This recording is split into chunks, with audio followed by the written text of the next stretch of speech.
lines are meant to bounce our eyes between the stars. But a closer look reveals that the painting is composed of short, sharp brushstrokes, so that, in his words, their lines are contorted like those of ancient woodcuts. What makes Van Gogh, and in this case his Starry Night, unique?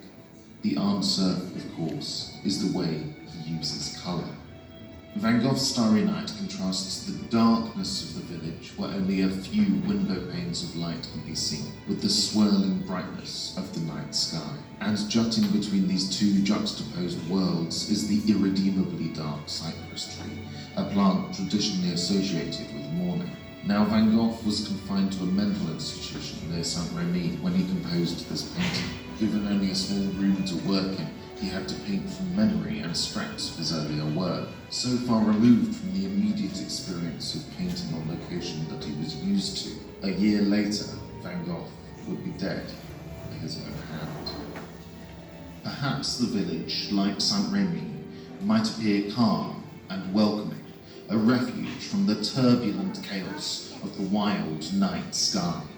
Or maybe it's the other way around. The darkness of the village echoes the closeness of his little room and the claustrophobia of his depression, whilst the sky reminds us of the brilliant light of the universe and a greater meaning shining down upon us. This certainly makes some sense compared to Van Gogh's earlier attempt at capturing the night sky.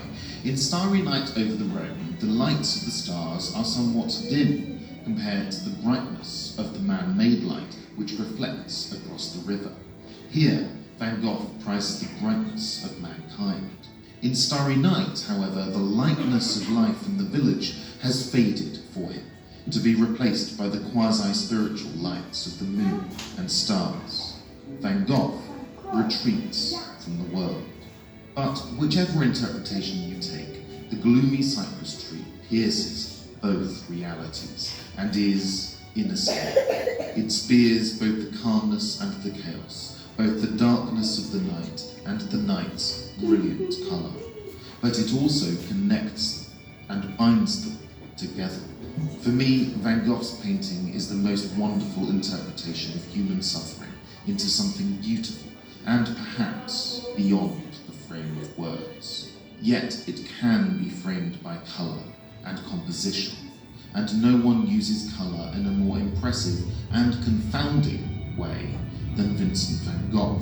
But to say that simply his use of colour is what makes Van Gogh unique is to miss the most important point. It seems that Van Gogh was colourblind.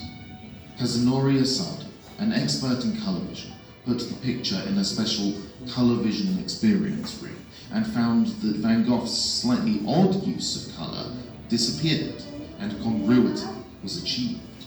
Van Gogh, it seems, used colour so brightly because he saw fewer colours than most.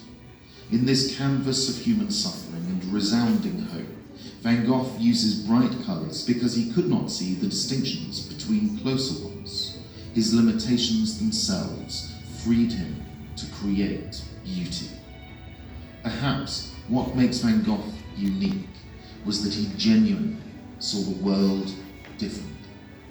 In fact, he saw the world like this. Sweet dreams.